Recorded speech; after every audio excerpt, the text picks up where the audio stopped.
The FBI's crisis response canines and their expert handlers are specially trained to support victims of violent crimes and mass violence incidents. These critical first responders support victims and cultivate trust among impacted communities in the immediate aftermath of tragedy.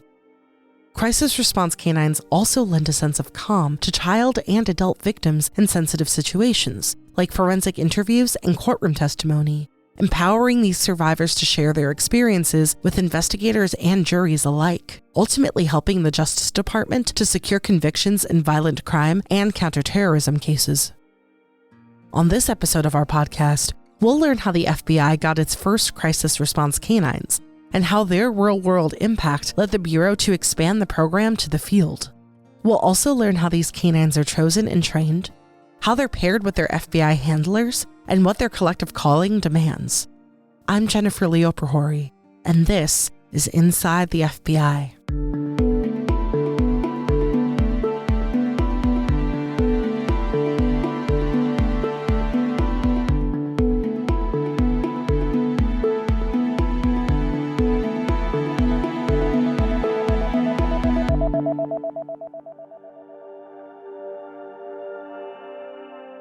The FBI's Crisis Response Canine Program was born out of a moment of inspiration. In 2014, the Victim Services Division's then Assistant Director witnessed one of our international law enforcement partners using working dogs in a victim support capacity. That light bulb moment made her wonder if the Bureau could replicate that approach in the United States. Then she came back and had me research what was going on here in the States in regards to animal assistance and victims. And at that time, it really wasn't a whole lot going on, at least at the federal level. That's Melody, an FBI management and program analyst and crisis response canine handler. Fast forward to 2015, we partnered with Assistance Dogs of the West out of Santa Fe, New Mexico, and we obtained Geo and Wally.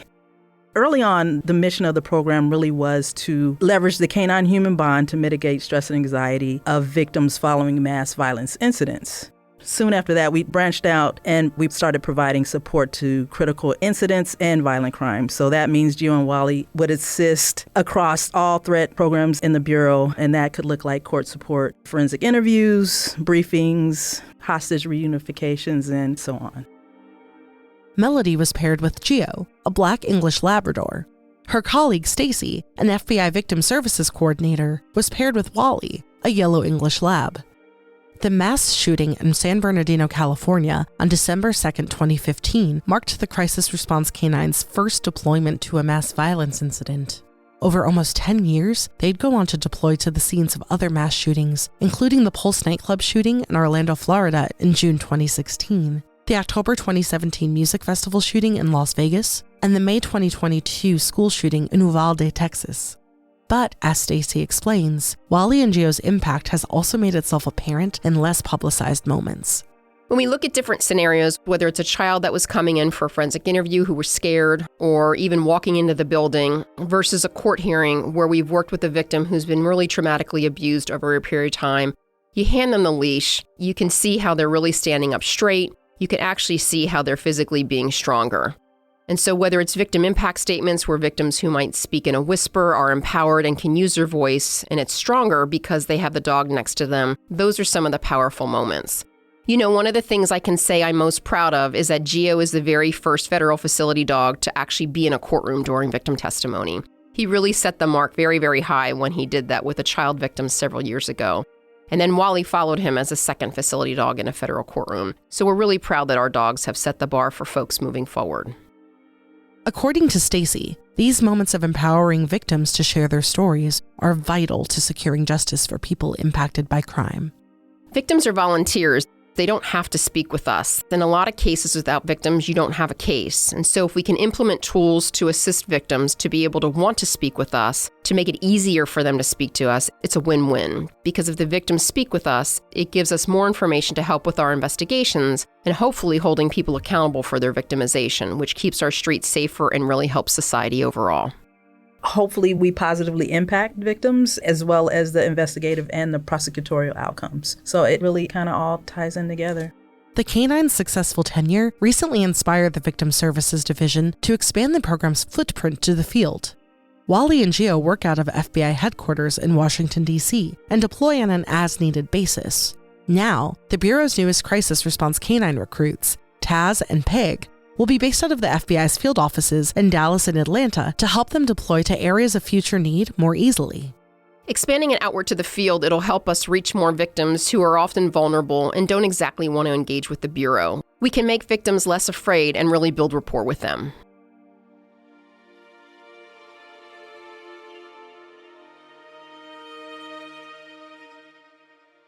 Handlers say it's hard to articulate crisis response canines' impact. It's often hard to explain or express what they actually bring to the table.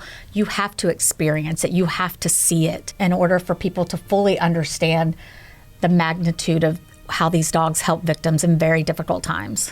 That was Melissa, a newly minted handler who works with Pig out of FBI Dallas. She first witnessed the power of dogs as a military social worker when she saw the impact of canines on combat soldiers' emotions. And using dogs like the ones Melissa worked with in the military and the Bureau's crisis response canines is rooted in science. As Assistance Dogs of the West Vice President and Program Director Jill Felice explains, dogs help us release oxytocin. Oxytocin is your calming hormone. As the chemical is released in someone's body, it helps them regain their ability to speak and share their story. It also helps them cope with their experiences. What they're finding now with the release of oxytocin, the faster you can get oxytocin into your brain when a traumatic event has happened, the less it stays in long-term memory and long-term trauma. And as you know, that's one of the hardest things about crises. People don't realize that looking at a dog, seeing a dog, petting a dog can help all of that happen. And so the dog, in some cases, looks like it's doing very little. I've watched in forensic interviews, you may not be getting a nice pet for 30 minutes. You might be getting a very anxiety pet, but that dog is helping that person stay there and tell their story and get to justice.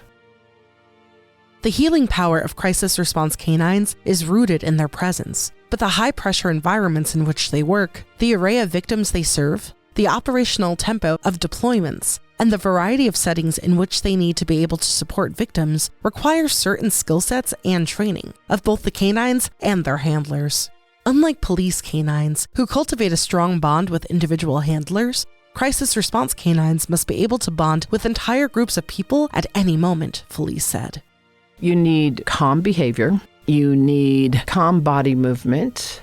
You need a dog who truly wants to be with people and is truly interested in what is going on. And you need a dog who can handle the ups and downs of a fast-spinning environment.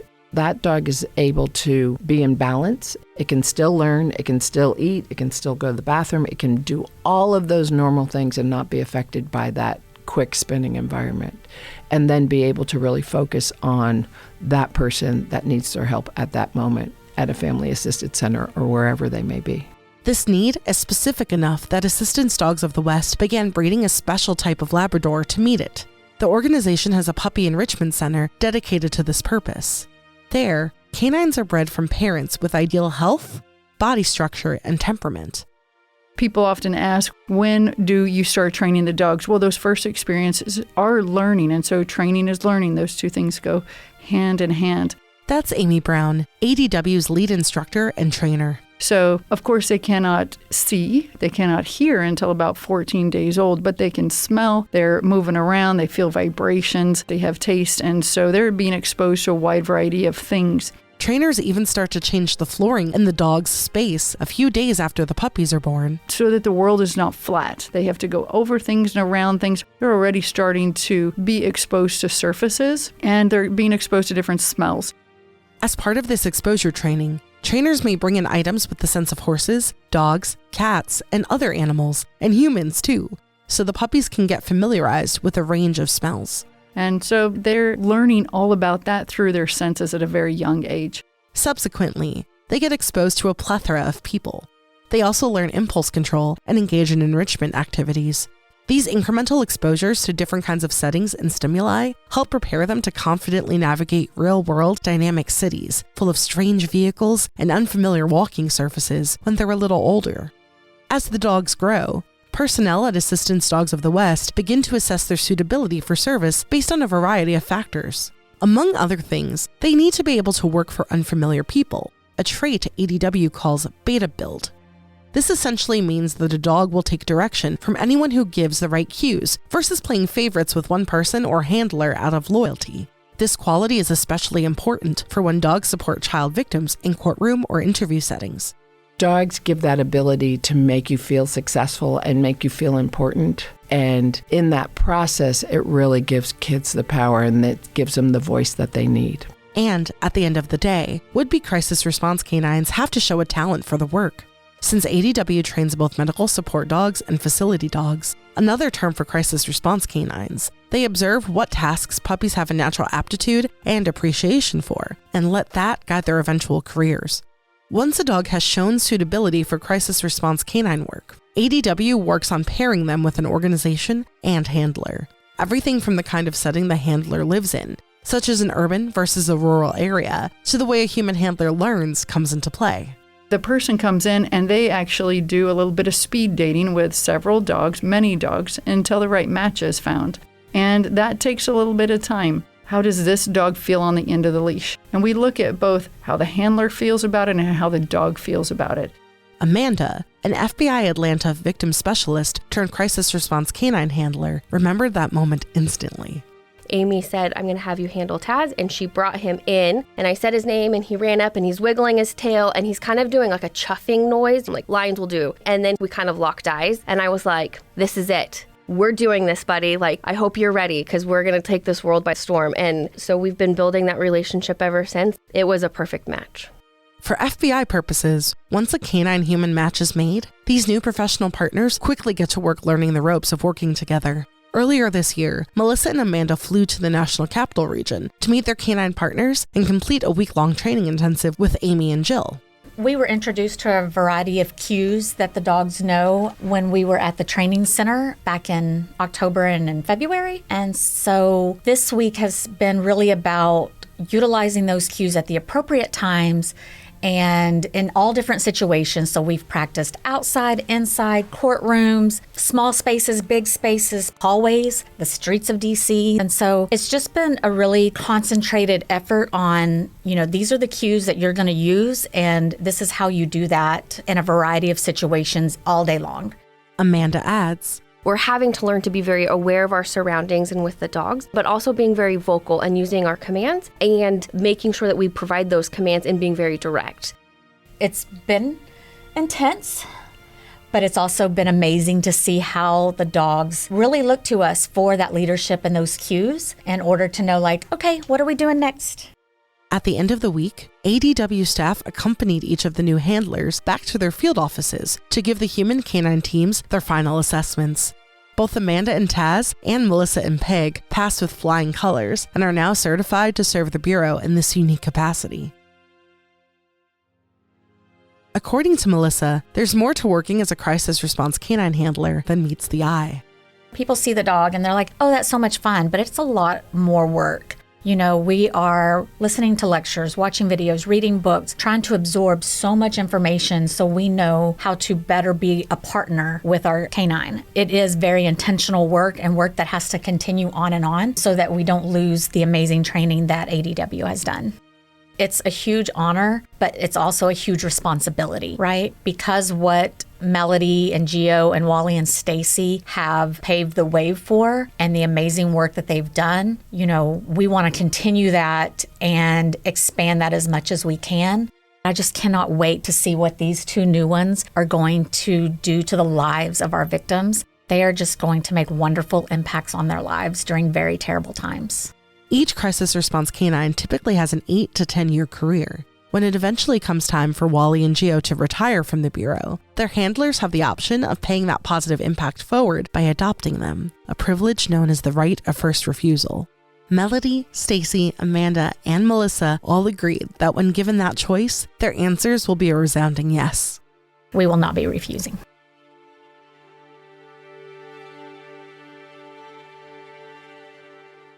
This has been another production of Inside the FBI. You can follow us on your favorite podcast player, including Spotify, Apple Podcasts, or YouTube. You can also listen to our show via the My FBI Dashboard app. Visit fbi.gov/dashboard app to learn more. And you can subscribe to email alerts about new episodes at fbi.gov/podcasts. I'm Jennifer Leoprahori with the FBI's Office of Public Affairs. Thanks for listening.